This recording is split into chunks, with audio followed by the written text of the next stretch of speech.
శ్రీమాత్రే నమః.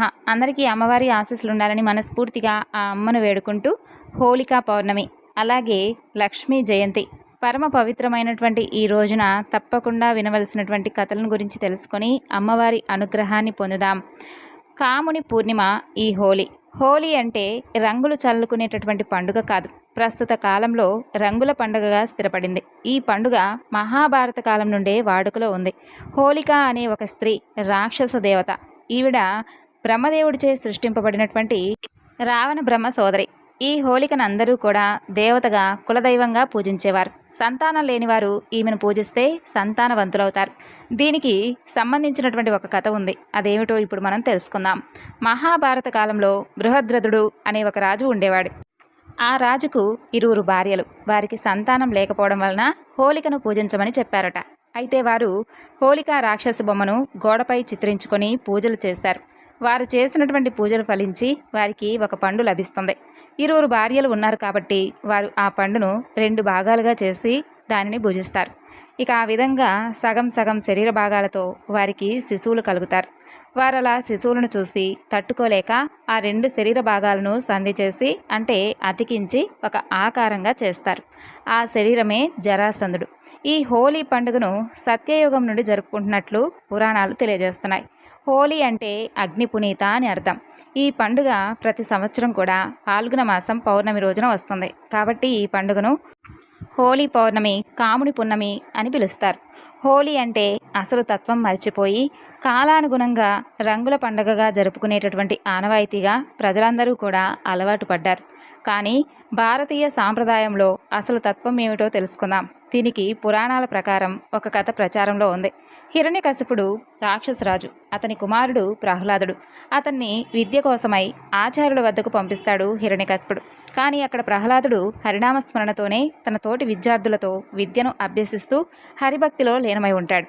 అది తెలిసినటువంటి అతని తండ్రి హిరణ్యకశిపుడు తన పుత్రుని బ్రతిమలాడి బుజ్జగించి హరిభక్తిని విడిపోయి నన్ను పూజించు అని చెప్పి చెబుతాడు. కానీ ప్రహ్లాదుడు హరినామస్మరణే తన యొక్క జీవిత పరమార్థమని చెప్పి తండ్రి మాటను కాదంటాడు. హిరణ్యకశిపుడికి హరి అంటే అస్సలు నచ్చడు.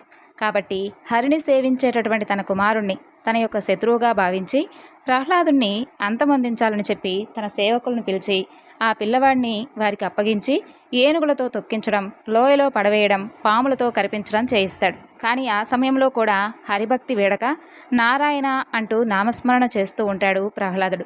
విష్ణు మహిమ వలన అతనికి ఎటువంటి బాధ కలగదు. అది గమనించినటువంటి హిరణ్యకశిపుడు తన సోదరి అయినటువంటి హోళికను పిలుస్తాడు. ఎందుకంటే హోళికకు వరప్రభావం వలన ఆమె వద్ద ఒక శాలువ ఉంటుంది. ఆ శాలువ ఆమె ఒంటి మీద ఉన్నంత వరకు మంటలు ఆమెను అంటుకోలేవు. అందువలన హిరణ్యకశిపుడు తన చెల్లితో ఇలా చెబుతాడు. అమ్మా హోళిక, నీవు నీ మేనల్లుణ్ణి ఒడిలో కూర్చోబెట్టుకొని చితి మీద కూర్చోవాలి. నీవు శాల్వా కప్పుకో, నీకు మంటలు అంటావు. ప్రహ్లాదుడేమో కాలి బూడిదైపోతాడు అని చెబుతాడు. ఆమె అన్నమాట చెప్పినట్లుగా చితిని పేర్పించి ప్రహ్లాదుణ్ణి తన ఒడిలో కూర్చోబెట్టుకొని తాను మాత్రం శాల్వాను కప్పుకొని చితికి నిప్పు పెట్టమంటుంది. ఇక అత్త ఒడిలో కూర్చున్నటువంటి ప్రహ్లాదుడు ఏమాత్రం భయపడకుండా ధైర్యంగా నారాయణ నామస్మరణ చేస్తూ ఉంటాడు. ఇక విష్ణువు తన యొక్క మాయచే హోళిక శరీరంపై ఉన్నటువంటి శాల్వాను ప్రహ్లాదుడు శరీరం మీదకు వచ్చే విధంగా చేస్తాడు. అప్పుడు హోళిక బూడిదవుతుంది. ప్రహ్లాదుడు క్షేమంగా బయటకు వస్తాడు. ఆ రోజు హోళిక దహింపబడినటువంటి కారణం చేత ఈనాటికి చాలా ప్రదేశాలలో ఊరి మధ్యలో చితిని పేల్చి పాత కర్రలతో మంటలు పెట్టి హోళికా దహనం అని చెప్పి జరుపుకుంటుంటారు. రాక్షసుల పరాక్రమం ఆ రోజుతో అంతమైందని చెప్పి సంతోషంలో జరుపుకునేటటువంటి పండుగ ఇది. ఇక ఈ పండుగకు సంబంధించి మరొక కథ కూడా ప్రచారంలో ఉంది. పూర్వం తారకాసురుడు అనేటటువంటి రాక్షసుడు బ్రహ్మ ద్వారా వరం పొంది మదగర్వంతో దేవతలను బాధిస్తూ ఉండేవాడు. ఆ బాధలు తట్టుకోలేక దేవతలందరూ కూడా విష్ణుమూర్తిని ఆశ్రయించగా అప్పుడు విష్ణుమూర్తి ఇలా చెబుతాడు. తారకాసురుడు పరమేశ్వరుడు కుమారుడు చేతిలో మరణం పొందే విధంగా వరం పొందుతాడు. కానీ పరమేశ్వరుడేమో వైరాగిలా శ్మశానాలలో తిరుగుతూ ఉంటాడు. కాబట్టి మీరు ఎలాగైనా కానీ హిమవంతుడి వద్దకు వెళ్ళి ప్రార్థించి పార్వతీదేవిని ఒప్పించి శివ కళ్యాణం జరిగే విధంగా చూడమని చెబుతాడు. ఇక వైరాగిగా మారినటువంటి పరమేశ్వరుడిలో కోరికలు కలిగించడానికై అతని వద్దకు మన్మధుణ్ణి పంపిస్తారు ఋషులు. పరమేశ్వరుడిపై మన్మధుడు కామమును ప్రేరేపించేటటువంటి పూలబాణం వేయిస్తాడు. ఆ బాణ ప్రభావం పరమేశ్వరుడిలో శారీరక వికారాన్ని కలిగించగా ఆయన మన్మధుడిని చూస్తాడు, కోపంలో చూస్తాడు. ఆ సమయానికి మన్మధుడు ఇంకా పూలబాణం చేతిలో పట్టుకొని ఉండడం గమనించి కోపంతో తన యొక్క మూడవ కన్ను తెరుస్తాడు పరమేశ్వరుడు. ఆ సమయంలో ఆ కంటి నుండి వచ్చినటువంటి మంటలు సూర్యుని కిరణాలలో ఉన్నటువంటి 7 రంగుల కాంతితో మిళితమై ఉన్నటువంటి ఒక మంటల దాటికి మన్మధుడు భస్మమైపోతాడు. అది గమనించినటువంటి మన్మధుడి భార్య రతీదేవి పరమేశ్వరుణ్ణి ప్రార్థించగా కామదేవుడైనటువంటి మన్మధుడిని తిరిగి బ్రతికిస్తాడు. కానీ భౌతికంగా కనిపించడని, భౌతిక కామం కంటే నిజమైనటువంటి ఉద్రేకపూరితమైనటువంటి ప్రేమ, ఆధ్యాత్మికతను తెలియజేసేటటువంటి మానసిక ప్రతిరూపంగా మాత్రమే కనిపిస్తాడని చెప్పి పరమేశ్వరుడు తెలియజేస్తాడు. ఆ 7 రంగుల మంటలను గుర్తు చేసుకుంటూ రంగుల పండుగ కింద ఈ యొక్క హోలీని జరుపుకుంటారు. శ్రీకృష్ణుడికి సంబంధించినటువంటి మరొక విషయం కూడా ఈ హోలీ పండుగకు సంబంధించింది. బాలకృష్ణుడిని పాల్గొన మాసం పౌర్ణమి రోజునే ఉయ్యాల్లో వేసినట్లుగా పురాణాలు తెలియజేస్తున్నాయి. అందువలన పశ్చిమ బెంగాల్లో ఈ పండుగ రోజున శ్రీకృష్ణుడి యొక్క ప్రతిమను ఉయ్యాల్లో వేసి డోలోత్సవం జరుపుతారు. అందుకనే డోలికోత్సవం అనే పేరు కూడా వచ్చింది. ఈ హోలీ పండుగ రోజున యవ్వనంలో ఉన్నటువంటి కృష్ణుడు గోపికలతో రాధతో కలిసి రంగురంగుల పువ్వులతో ఆటలాడాడట. కృష్ణుడు పెరిగినటువంటి మధుర బృందావనంలో 16 రోజుల పాటు ఈ పండుగను ఘనంగా ఇప్పటికీ జరుపుకుంటారు. రంగపంచమి రోజున శ్రీకృష్ణుడికి రాధపై ఉన్నటువంటి ప్రేమను కొనియాడతారు. తల్లి యశోదతో శ్రీకృష్ణుడు తన శరీరం నీలివర్ణంగా, రాధ శరీరం ఎరుపు వర్ణంగా ఉందని చెప్పి ఫిర్యాదు చేస్తాడట. అందుకని కృష్ణుడు తల్లి యశోద రాధ ముఖానికి రంగులు పూస్తుందట. అందువలన అందరూ కూడా హోలీ పండుగకు రంగులు పూసుకుంటారట. పూరి జగన్నాథుడి ఆలయంలో కృష్ణుడు రాధ విగ్రహాలు ఉంచి ప్రత్యేకమైనటువంటి పూజలు జరిపి అత్యంత ఆనందంతో ఇప్పటికీ కూడా వేడుకలు జరుపుకుంటారు. ఇక ఈ ఫాల్గుణ మాసంలో వచ్చినటువంటి పౌర్ణమి రోజునే లక్ష్మీ జయంతిగా కూడా జరుపుకుంటారు. మరి ఈ రోజున లక్ష్మీదేవి యొక్క ఆవిర్భావం గురించి కూడా తెలుసుకొని అమ్మ అనుగ్రహాన్ని పొందుదాం. బ్రహ్మదేవుడి మానసపుత్రులలో భృగు మహర్షి మొదటివాడు. ఆయన భార్య పేరు ఖ్యాతి. సకల విద్యాపారంగతుడైనటువంటి భృగు మహర్షి ఒకనాడు ఆదిపరాశక్తి అనుగ్రహం కోసమై తపస్సు చేస్తాడు. ఎంతో కఠోరంగా తపస్సు చేస్తూ ఉన్నటువంటి ఆ యొక్క భృగు మహర్షి దృఢ సంకల్పానికి మెచ్చి అమ్మవారు ప్రత్యక్షమవుతుంది. అప్పుడు ఆ మహర్షి ఆదిశక్తి అయినటువంటి ఆ తల్లిని అనేక విధాలుగా స్తుతిస్తాడు. అందుకు ఆ జగన్మాత ఎంతో సంతోషించి ఏదైనా కానీ వరం కోరుకోమని ఆ మహర్షిని అనుగ్రహిస్తుంది. అప్పుడు ఆ మహర్షి ఎంతో సంతోషించి, అమ్మా తల్లి జగన్మాత, నీవు ముల్లోకాలను ఏలేటటువంటి శక్తి స్వరూపినివి. నీ అనుగ్రహం వల్లనే ఈ సమస్త జీవకోటి సుఖంగా జీవించగలుగుతున్నారు. మహాశక్తి స్వరూపినివైనటువంటి నీ అంశంలోనే పార్వతి, సరస్వతి, గాయత్రి అవతరించారు. నీలోని శక్తి స్వరూపమే పార్వతిగా పరమేశ్వరుడికి అర్ధాంగిగా వెలుగొందుతుంది. ఇక సర్వ విద్యలకు అధిదేవతగా బ్రహ్మదేవుని ప్రియసఖిగా భాసిస్తుంది. నీలో ఉన్నటువంటి సరస్వతి రూపమే కదా అమ్మ. ఇక మూడవదైనటువంటి వైభవ కళ అయినటువంటి మహాలక్ష్మి స్వరూపాన్ని నాకు కుమార్తెగా అనుగ్రహించు తల్లి అంటూ అర్థిస్తాడు. ఆ విధంగా జగజ్జనని ఆ మహర్షిని అనుగ్రహించి ఈ విధంగానే జరుగ్గాక, నీవు అనుకున్నదే జరుగ్గాక అంటూ ఆశీర్వదిస్తుంది. భృగువు ఎంతో ఆనందించి జగన్మాతను ఎన్నో విధాలుగా స్తుతిస్తాడు. ఆ తరువాత ఆ తల్లి అంతర్ధానమవుతుంది. ఆ మహర్షికి వరమిచ్చినట్లుగా తన యందలి ఐశ్వర్య కళతో మహాలక్ష్మిగా అవతరిస్తుంది. కమలముల వంటి కన్నులతో, మన్మధుడి విల్లు వంటి కనుబొమ్మలతో, మోదుగ చిగుళ్ల వలె ఎర్రనైనటువంటి పెదవులతో, అద్భుతమైనటువంటి చెక్కిళ్లతో దివ్యంగా ప్రకాశిస్తూ మహాలక్ష్మీదేవి ఆవిర్భవిస్తుంది. ఓ జగజ్జనని, జగన్మాత, మహాలక్ష్మి తల్లి, నీకివే మా నమస్కారాలు. ఒకసారి నారాయణుడు ఘోరమైనటువంటి తపస్సును ఆచరిస్తూ ఉంటాడు. ఆ తపస్సును భంగపరచాలని చెప్పి ఇంద్రుడు అప్సరసలను పంపిస్తారు. అయితే వారు ఎన్నో రకాలుగా అభినయిస్తూ చక్కగా ఎన్నో రకాలుగా భంగిమలతో నాట్యం చేస్తూ శ్రీమన్నారాయణుల వారి యొక్క తపస్సును భంగం చేయడానికి ప్రయత్నిస్తారు. అయితే నారాయణుడు ఏ మాత్రం చలించకుండా తన విశ్వరూపాన్ని ప్రదర్శిస్తాడు. దివ్యమైనటువంటి ఆ విశ్వరూప దర్శన తేజస్సుకు తట్టుకోలేక అప్సరసలు దేవలోకానికి వెళ్ళిపోతారు. శ్రీహరి అప్సరసలకు విశ్వరూపంలో దర్శనమిచ్చాడని చెప్పి తెలుసుకొని మహాలక్ష్మీదేవి స్వామినే భర్తగా పొందాలని చెప్పి భావిస్తుంది. స్వామిని ఆరాధిస్తూ కఠోరమైనటువంటి దీక్షతో తపస్సును ప్రారంభిస్తుంది. ఆ జగన్మాత తపస్సు ప్రభావం వలన ముల్లోకాలు మొత్తం కంపించసాగాయి. అప్పుడు శ్రీమన్నారాయణుడు ప్రత్యక్షమై మహాలక్ష్మీదేవిని వివాహమాడటానికి అంగీకరిస్తాడు. ఇక భృగువు లక్ష్మీనారాయణుల యొక్క వివాహం ఎంతో చక్కగా వైభవంగా జరిపిస్తాడు. స్వర్గలోకపు అధిపతి అయినటువంటి ఇంద్రుడు ఒకనాడు అధికంగా సురాపానం సేవించి అలా వెళుతూ ఉంటాడు. అలా వెళ్తూ ఉండగా దూర్వాస మహర్షి కనిపించి పారిజాత పుష్పాన్ని ఇంద్రుడికి బహుకరించిస్తాడు. సురాపాన ప్రభావంలో ఉన్నటువంటి దేవేంద్రుడు ఆ పారిజాత పుష్పాన్ని ఐరావతంపై ఉంచుతాడు. అక్కడితో ఆ పుష్పదివ్య ప్రభావం చేత ఐరావతం ఎంతో దివ్యంగా నాట్యం చేస్తూ స్వర్గాన్ని విడిచిపెట్టి వెళ్ళిపోతుంది. అది తెలుసుకున్నటువంటి దూర్వాసుడు మహేంద్రుడు తనను కావాలనే అవమానించాడని చెప్పి భావించి అతను తనకు ఉన్నటువంటి సర్వ సంపదలు కోల్పోతాడని చెప్పి శపిస్తాడు. ఆ మహర్షి శాపంతో దేవేంద్రుడు సర్వ సౌభాగ్యాలను కోల్పోతాడు. ఇంద్రలోకం మొత్తం కళావిహీనంగా మారిపోతుంది. అప్పుడు మహాలక్ష్మి దేవలోకం విడిచిపెట్టి సముద్ర గర్భంలో దాక్కొని ఉంటుంది. సర్వము పోగొట్టుకున్నటువంటి మహేంద్రుడు తాను చేసినటువంటి తప్పులను తెలుసుకొని ఎంతో చింతిస్తూ శ్రీమన్నారాయణుల వారి వద్దకు వస్తాడు. ఇక శ్రీమన్నారాయణుల వారిని ఇంద్రుడు ఈ విధంగా ప్రార్థిస్తాడు. స్వామి, కరుణామయ్య, జగన్నాథ, జగద్రక్షక, కృష్ణ, నీకివే నా నమస్కారములు. ఇంద్రలోకపు భోగభాగ్యాలను అనుభవిస్తూ అప్సరసల నాట్యాలతో సురాపానంతో ఒళ్ళు మర్చిపోయి దూర్వాస మహర్షి ఆగ్రహానికి లోనయ్యాను స్వామి. ఆ మహర్షి శాపంతో నాకున్నటువంటి సర్వ సౌభాగ్యాలను కోల్పోయాను. ఇంద్రలోకం మొత్తం కళావిహీనంగా మారిపోయింది. దయచేసి నన్ను అనుగ్రహించి తిరిగి పూర్వ వైభవం వచ్చే విధంగా నన్ను కరుణించవలసింది. ఓ జనార్దన, తండ్రి, జగత్ప్రభు, నాకు నీవే దిక్కు. అన్యదా శరణం నాస్తిత్వమేవ శరణం మమ అంటూ వేడుకుంటాడు. అప్పుడు దయాసాగరుడైనటువంటి శ్రీహరి మహేంద్రుడి యొక్క దీనస్థితిని గ్రహించి అతనితో ఇలా అంటాడు. ఓ ఇంద్ర, నీవేమీ బాధపడనవసరం లేదు. మహాలక్ష్మీదేవి ప్రస్తుతం సముద్ర గర్భంలో ఉంది. కొంతకాలం తర్వాత దేవదానవుల సముద్ర మదనంలో ఆమె నా చెంతకు వస్తుంది. అప్పుడు తిరిగి నీ పూర్వ వైభవం నీకు తప్పక చేకూరుతుంది. బాధపడవద్దు అని చెబుతాడు.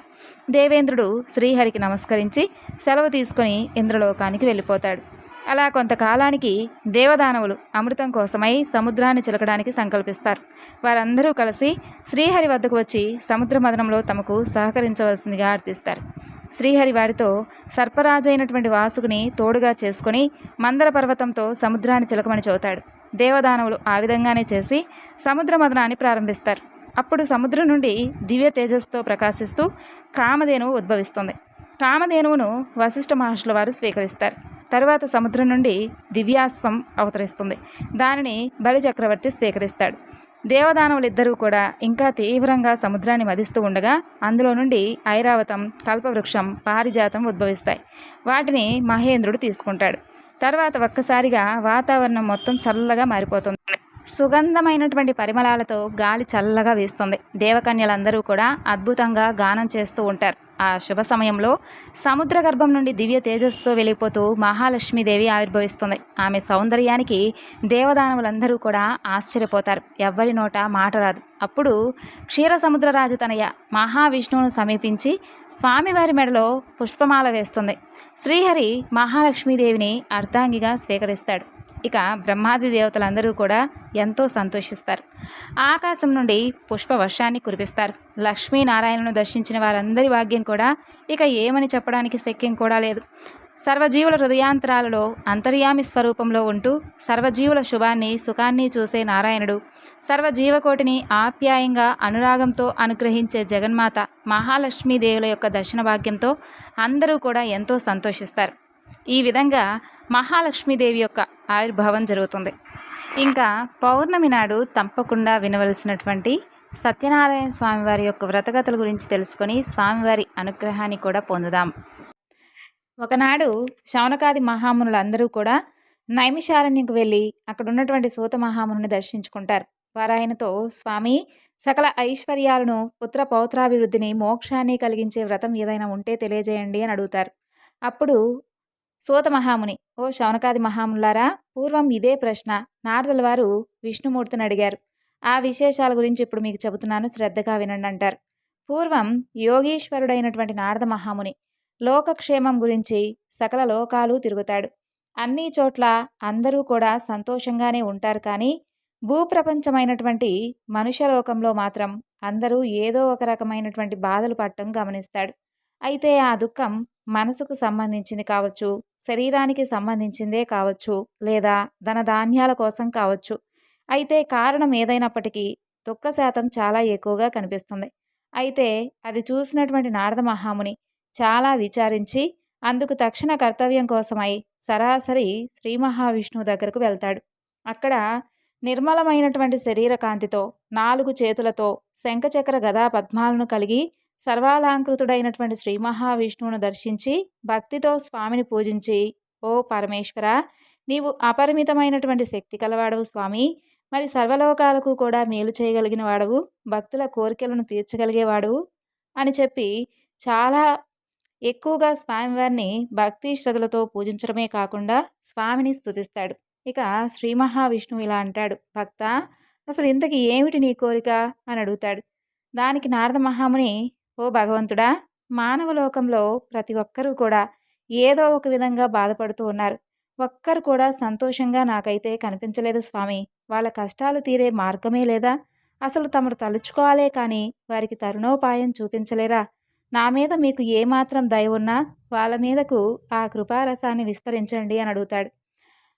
ఆ విధంగా నారదముని యొక్క దయాగుణానికి సంతోషించినటువంటి స్వామివారు, ఓ నారదా, లోక శ్రేయస్సు కోసం నువ్వు మంచి చేయదలుచుకుంటే నేనెందుకు నీకు సహాయపడను చెప్పు. మానవులు తలుచుకోవాలే కానీ వారి కష్టం చిటికలో తొలగిపోయే వ్రతం ఉంది. ఎంతో పుణ్యాన్ని కలిగించి వారి కష్టాలను నివారించేటటువంటి వ్రతం. దాని పేరే సత్యనారాయణ వ్రతం. దానిని యథావిధిగా ఆచరిస్తే కనుక ఇహలోకంలో సర్వసుఖాలు, పరలోకంలో మోక్షము రెండూ కలుగుతాయి అంటాడు. అప్పుడు నారద మహాముని, స్వామి, అసలు ఆ వ్రతం యొక్క ఫలితం ఏమిటి? దాని విధానం ఏమిటి? ఇంతకుముందు ఎవరు ఆచరించారు? ఎప్పుడు చేయాలి? ఇవి కూడా వివరంగా తెలియజేయండి అని అడుగుతాడు. అప్పుడు శ్రీహరి, దీనిని ఏ మాసంలో అయినా సరే చేసుకోవచ్చు. ఏకాదశి రోజు కానీ, పూర్ణిమ నాడు కానీ, సూర్య సంక్రమణ రోజు కానీ చేస్తే ఇంకా విశేషమైనటువంటి ఫలితాలు లభిస్తాయి. అలాగే సంవత్సరంలో ఏ రోజైనా ఏ నెలలోనైనా చేసుకోవచ్చు. నెలకొకసారి చేయవచ్చు, సంవత్సరానికి ఒకసారైనా చేసుకోవచ్చు. కాబట్టి ఈ యొక్క వ్రతాన్ని ఎవరైనా కానీ కులభేదం లేకుండా ఆచరించుకోవచ్చు అంటూ స్వామివారు ఆ యొక్క వ్రత విధానం గురించి అంతా కూడా వివరిస్తారు. ఇక నారద మహాముని ఈ విధంగా చెబుతారు, స్వామి, వ్రత విధానం గురించి చెప్పారు కదా, మరి ఈ యొక్క వ్రత విధానాన్ని ఎవరైతే ఆచరించారో, ఆచరించి ఏ ఏ ఫలితాలను పొందారో ఆ విషయాల గురించి కూడా తెలియజేయండి అని అడుగుతాడు. అప్పుడు శ్రీ మహావిష్ణువు నారదమునీశ్వరుడికి చెప్పినటువంటి విషయాల గురించే ఇప్పుడు నేను మీకు చెబుతున్నానంటూ సూత మహాముని, ఓ ఋషులారా, పూర్వం ఈ వ్రతాన్ని ఎవరు ఆచరించారో చెప్తున్నాను వినండి. కాశీ పట్టణంలో ఒక పేద బ్రాహ్మణుడు ఉండేవాడు. అతనికి తినడానికి సరైనటువంటి తిండి కూడా లేక చాలా బాధపడుతూ ఉండేవాడు. అతని బాధను చూసి జాలిపడి శ్రీహరి ఒక ముసలి బ్రాహ్మణుడి రూపంలో ప్రత్యక్షమై అతని కష్టాల గురించి అన్నీ కూడా తెలుసుకొని, అసలు నీకున్నటువంటి బాధ ఏమిటో చెప్పమని అడుగుతాడు ఆ బ్రాహ్మణుణ్ణి. అప్పుడు ఆ బ్రాహ్మణుడు తనకున్నటువంటి పేదరికం తొలగే మార్గం గురించి చెప్పమని వేడుకుంటాడు.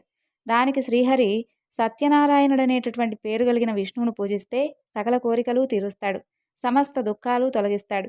నీవు కనుక ఆ వ్రతం చేస్తే నీకున్నటువంటి దుఃఖాలన్నీ నశిస్తాయి. కాబట్టి ఆ వ్రతం చేయమని ఆ వ్రతం వివరాలు చెప్పి అక్కడికక్కడే అంతర్ధానమవుతాడు స్వామి. అయితే ఆ రాత్రి ఆ బ్రాహ్మణుడు కనీసం నిద్ర కూడా పోకుండా వ్రతం ఎలాగైనా చెయ్యాలి అనే సంకల్పంతో మేల్కొని మర్నాడు ఉదయాన్నే భిక్షాటనకై బయలుదేరి వెళ్తాడు. అయితే ఆశ్చర్యంగా ఆ రోజు ఏమవుతుందంటే, రోజుటి కన్నా కూడా అతనికి ఎక్కువగా ధనం సమకూరుతుందనమాట. ఇక దాంతో ఆయన బంధుమిత్రులందరినీ కూడా చక్కగా పిలిచి వ్రతం చేసుకుంటాడు. ఇక స్వామివారు చెప్పినట్లుగా అతని కష్టాలన్నీ కూడా తొలగిపోయి సర్వసంపదలకు అధికారవుతాడు. అప్పటి నుండి అతను ప్రతి నెల ఈ వ్రతాన్ని చేసుకుంటూ అన్ని పాపాల నుండి విముక్తి పొంది అతి దుర్లభమైనటువంటి మోక్షాన్ని కూడా పొందుతాడు. కాబట్టి ఈ వ్రతాన్ని ఏ మానవుడైతే చేస్తాడో అతనికి సర్వ దుఃఖాలు కూడా తొలగిపోతాయి. ఈ బ్రాహ్మణుడి వలన విని మరెవరు చేశారో తెలియజేయమంటూ శౌనకాది మునులు మరలా సూత మహాముని అడుగుతారు. అప్పుడు సూత మహర్షి ఇలా చెబుతారు, చూడండి, ఆ బ్రాహ్మణుడు యథావిధిగా వ్రతం విడిచిపెట్టకుండా చేస్తూ ఉంటాడు. అలా వ్రతం చేస్తూ ఉండగా ఒకనాడు ఒక కట్టెలమ్మే అతను అతని దగ్గరకు అనుకోకుండా వస్తాడు. అతనికి బాగా దాహం వేసి వస్తాడు. అంటే నీళ్ళు అడుగుదామని చెప్పి వస్తాడు. అక్కడ ఆ యజమాని ఏదో పూజ చేస్తూ ఉండడం చూసి ఆ బ్రాహ్మణుణ్ణి ఆ యొక్క విశేషం ఏమిటయ్యా అని అడుగుతాడు. అప్పుడు ఆ బ్రాహ్మణుడు తనకు జరిగినటువంటి కథ అంతా కూడా వివరంగా తెలియజేసి ఎలా కష్టాలు తొలగిపోయాయో చెప్పేసరికి ఆ కట్టెలమ్మే అతనికి కూడా ఆ వ్రతం చేయాలని చెప్పి బాగా వెంటనే ఉన్న ఫలంగానే ఆ వ్రతం చేయాలని మనసు కుదురుతుంది. వెంటనే ఆ వ్రతం అయ్యే వరకు ఉండి తీర్థప్రసాదాలన్నీ తీసుకొని తను కూడా చేయాలనుకొని సంకల్పించుకుంటాడు. ఈ కట్టెలమ్మే డబ్బు ఎంత వస్తే అంతలో ఎప్పటికన్నా కూడా ఇంకా చాలా బాగా ఎక్కువగా గనక ధనం కనుక వస్తే తప్పకుండా ఈ వ్రతం చేసుకుంటానని మనసులో అనుకుంటాడు. అయితే అనుకోవడమే తడవుగా ఎప్పటికన్నా కూడా రెట్టింపు ధనం వస్తుంది అతనికి. ఇక అతను కూడా బంధుమిత్రులందరితో కలిసి స్వామివారి వ్రతం చేసుకుంటాడు. నిర్మలమైనటువంటి మనసుతో మంచి అట్టిపళ్ళు, చక్కెర, నెయ్యి, పాలు, గోధుమ పిండి ఇలా మొదలైనటువంటి వాటన్నిటినీ కూడా సేకరించుకొనొచ్చి భక్తి శ్రద్ధలతో ఈ యొక్క వ్రతాన్ని ఆచరించి స్వామికి నైవేద్యాన్ని కూడా సమర్పిస్తాడు. కాబట్టి ఈ యొక్క వ్రత మహత్యం వలన అతను కూడా పుత్ర పౌత్రాభివృద్ధిని కలిగి ఇహలోకంలో సుఖ సంతోషాలతో జీవించి సత్యలోకానికి చేరుకుంటాడు. ఇదే విధంగా ఈ వ్రతాన్ని ఆచరించిన వారు మరెవరున్నారో వారి కథ గురించి కూడా తెలుసుకుందాం. పూర్వం సత్యవాక్కు కలిగినటువంటి ఉల్కాముకుడు అనే ఒక రాజు ఉండేవాడు. అతను సత్ప్రవర్తన కలిగి ఉండేవాడు. ఇక భద్రశీల అనే నదీ తీరమున తన భార్యతో కలిసి సత్యవ్రతాన్ని ఆచరిస్తూ ఉండేవాడు. అలా వ్రతం చేసుకుంటూ ఉండగా అక్కడికి వ్యాపారం చేసేటటువంటి ఒక వైశ్యుడు వచ్చి, ఓ రాజా, మీరు చేస్తున్నటువంటి ఈ వ్రతం ఏమిటి, దీని ఫలితం ఏమిటి అని అడుగుతాడు. అప్పుడు ఆ రాజు అతనికి వివరంగా చెప్పి, నాకు సంతానం లేరు, సంతానం కోసమై ఈ వ్రతాన్ని చేస్తున్నాను అని చెప్పగానే ఆ వైశ్యుడు, రాజా, నాకు కూడా పిల్లలు లేరు, నేను కూడా ఈ వ్రతం చేసుకుంటానంటూ ఆ రోజు వ్యాపారానికి స్వస్తి చెప్పి తొందరగా ఇంటికి వెళ్ళి తన భార్య అయినటువంటి లీలావతికి ఈ విషయం గురించి చెబుతాడు. తనకు ఎప్పుడు సంతానం కలుగుతుందో అప్పుడే ఈ వ్రతాన్ని ఆచరిస్తానని చెప్పి మనసులో మొక్కుకుంటాడు. ఇక కోరిన కోరికలను తీర్చేటటువంటి ఆ సత్యదేవుడు అతనికి ఒక కుమార్తెను ప్రసాదిస్తాడు. ఆపద మొక్కులు సంపద ముప్పులు అనే మాట ఊరికే రాలేదు కదా. ఆ అమ్మాయికి కళావతి అనే నామకరణం చేస్తారు. కానీ ఆ అమ్మాయి పుట్టినటువంటి వేడుకలో స్వామివారి గురించి పూర్తిగా మర్చిపోతాడు. వ్రతం చేసుకుంటానని చెప్పి అనుకుంటాడు కదా, ఆ వ్రతం గురించి పూర్తిగా మర్చిపోతాడు. ఆ అమ్మాయి బాగా పెరిగి పెద్దదవుతుంది, యుక్త వయసుకు కూడా వస్తుంది. ఇక భార్య స్వామివారి మొక్కు గురించి ఎప్పుడైతే గుర్తు చేస్తుందో అలా గుర్తు చేసినటువంటి ప్రతిసారి కూడా అమ్మాయి పెళ్లిలో చేద్దాంలే అంటూ అతను మాట దాటి వేసేవాడు. తగినటువంటి వరుడు గురించి విచారిస్తూ కాంచీపురంలో గుణవంతుడు అందగాడు అయినటువంటి ఒక వైశ్య కుమారుడు ఉన్నాడని చెప్పి తెలుసుకొని అతనితో అమ్మాయికి వివాహం నిశ్చయం చేస్తాడు. ఇక అప్పుడైనా పోనీ మాట నిలబెట్టుకుంటాడంటే వివాహ సంబరంలో పడి స్వామివారిని పూర్తిగా మర్చిపోతాడు. ఇక స్వామివారి సహనానికి కూడా ఒక హద్దు ఉంటుంది కదా. స్వామివారికి విపరీతమైనటువంటి కోపం వస్తుంది. తగినటువంటి సమయం కోసం వేచి చూస్తూ ఉంటాడు. అయితే కొంతకాలం అయ్యాక మామ అల్లుడు ఇద్దరూ కలిసి వ్యాపార నిమిత్తమై చంద్రకేతు రాజకుమారుడు ఉండేటటువంటి రత్నస్థానపురం అనేటటువంటి ఒక పురానికి వెళ్తారు. ఆడిన మాట తప్పినటువంటి ఆ వైశ్యుడికి గొప్ప దుఃఖం కలగాలని చెప్పి సత్యనారాయణ స్వామి వారు అతన్ని శపిస్తాడు. ఆ శాపవాసం వలన ఎవరో చేసినటువంటి నేరానికి వీళ్ళు బలవుతారు. కొంతమంది దొంగలు వస్తారు. రాజుగారి ఖజానా నుండి సొమ్ము దొంగలించి భటులు వెంటబడుతూ ఉంటే భయపడిపోయి ఈ వైశ్యులు ఉన్నటువంటి చోట ఆ డబ్బు మూటలను విడిచిపెట్టి పారిపోతారు. అయితే ఇంకేముంది, ఆ భటులు ఆ మామ అల్లుల్నే దొంగలుగా పరిగణించి వారిని పట్టుకొని వెళ్ళిపోతారు. రాజుగారు వారిని భయంకరమైనటువంటి కారాగృహంలో బంధించి వారి దగ్గర ఉన్నటువంటి డబ్బు మొత్తం స్వాధీనపరుచుకుంటాడు. ఇక వాళ్ళ కష్టాలు అక్కడితోనే ఆగిపోలేదు. సత్యనారాయణ స్వామి వారి యొక్క శాపవశాన ఇక్కడ ఇంట్లో పరిస్థితి కూడా బాగా విషమించిపోతుంది. ఇంట్లో దొంగలు పడి ఉన్నటువంటి సొమ్ము మొత్తం అపహరించుకుపోతారు. కనీసం తినడానికి తిండి లేక, సరైనటువంటి ఆరోగ్యం లేక ఇల్లిల్లు తిరిగి డబ్బు సంపాదించుకొని బ్రతుకుతూ ఉండేవారు.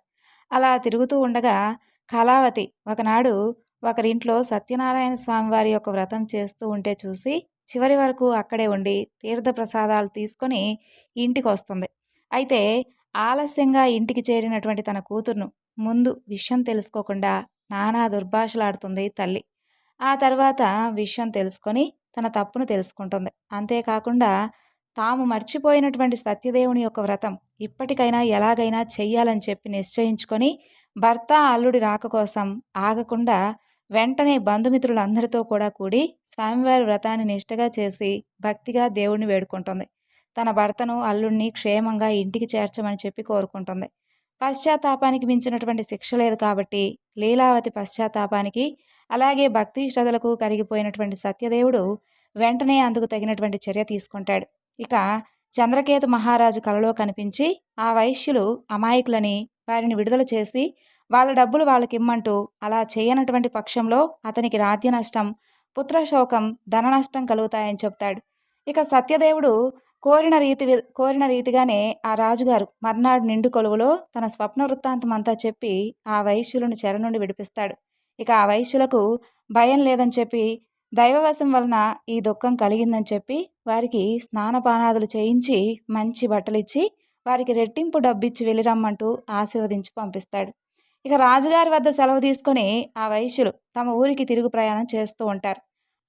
అయితే వారిని ఒకసారి పరీక్షించాలని చెప్పి స్వామివారు త్రిదండి సన్యాసి వేషధారి అయి వచ్చి మీ ఓడలో ఏముందని చెప్పి వారిని అడుగుతాడు. అప్పుడు ఆ వైశ్యులు ఈ సన్యాసిని లెక్క చేయకుండా పొగరుగా, ఓ దండి, ఏముంటే మీకెందుకయ్యా, దొంగలించడానికి ఏమైనా వచ్చావా ఏమిటి, మా దగ్గర ఆకులు అలములు తప్ప ఏమీ లేవు, పోపో అంటూ పరిహాసలాడతారు. తదాస్తు అంటూ ఆ త్రిదండి అక్కడి నుండి అంతర్ధానమవుతాడు. ఇక త్రిదండి వెళ్ళిన తర్వాత ఆ వైశ్యుడు లేచి ఒక్కసారిగా ఓడకేసి చూడగా అతను పలికిన విధంగానే అక్కడ ఆకులు అలములు తప్ప ఏమీ లేకపోవడంతో మూర్చపోయినంత పనయ్యి దుఃఖిస్తూ ఉంటాడు.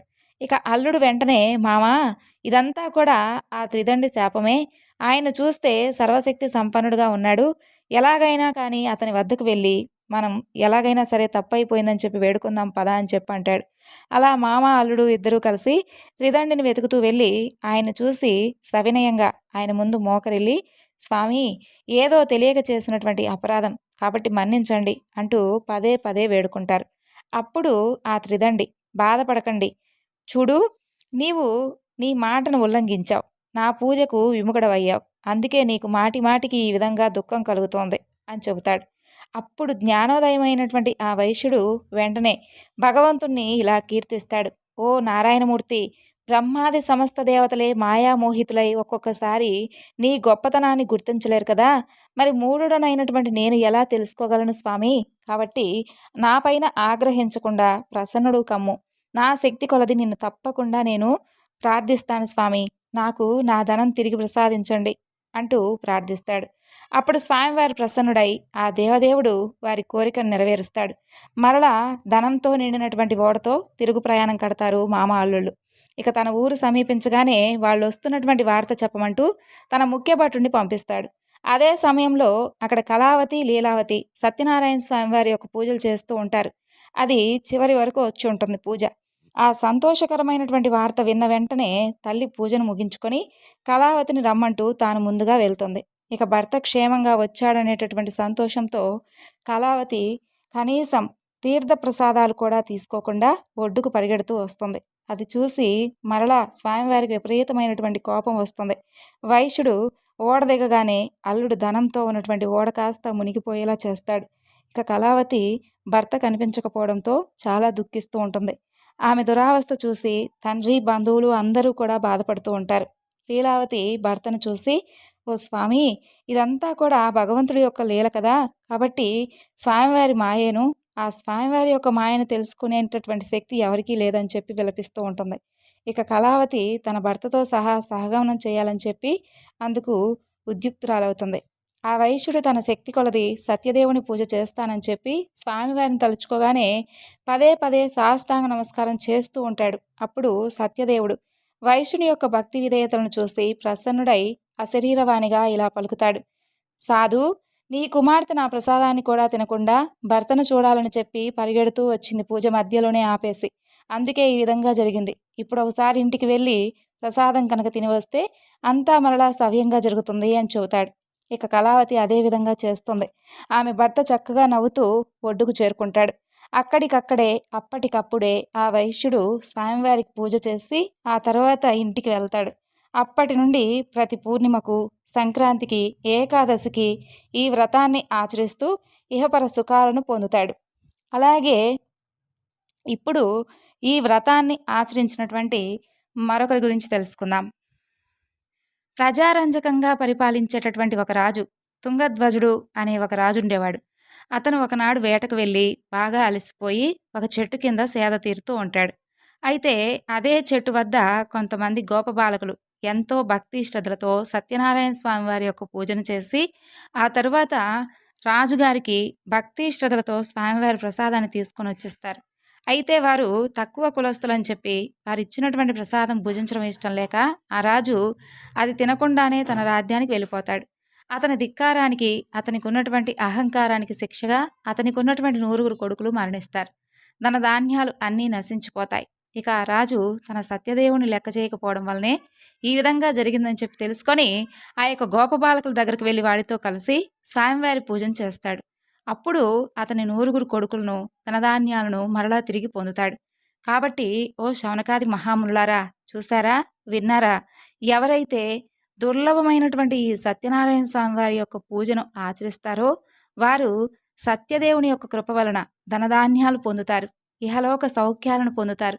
అలాగే 4 వర్ణాల వారు, ఏ వర్ణం వారైనా కానీ ఈ వ్రతాన్ని, ఈ పూజను చేసుకోవచ్చు, ఎప్పుడైనా చేసుకోవచ్చు. పుత్రులను పొందుతారు, బంధ విముక్తి పొందుతారు, భీతుడు భయాన్ని కోల్పోతాడు, చివరికి సత్యపురానికి వెళ్ళిపోతాడు. శౌనకాది ముల్లారా, ఏ వ్రతం వలన మానవుడు దుఃఖం నుండి ముక్తి కలవాడవుతాడో అలాంటి సత్యనారాయణ వ్రతాన్ని గురించి, వ్రత విధానాన్ని గురించి, వ్రత కథల గురించి ఇప్పుడు మీకు చెప్పాను కదా. ఇది కలియుగంలోనే విశేషమైనటువంటి ఫలాన్ని ఇచ్చేటటువంటి గొప్ప వ్రతం. ఈ దేవుడినే సత్యేశ్వరుడని, సత్యనారాయణుడని, సత్యదేవుడని కూడా పిలుస్తారు. ఇక సత్యదేవుడు ఆయా రూపాలను ధరించి భక్తులు కోరినటువంటి కోరికలను తీర్చి సత్యరూపుడు అవుతాడు. కాబట్టి ఓ మునిశ్రేష్ఠులారా, ఈ వ్రతాన్ని నిత్యము కూడా ఎవరైతే చేసుకుంటారో, నిత్యము కూడా ఈ కథలను ఎవరైతే స్మరిస్తూ, చదువుతూ, వినిపిస్తూ ఉంటారో వారి పాపాలు కూడా సత్యదేవుని యొక్క కృప వలన మొత్తం కూడా నశించిపోతాయి.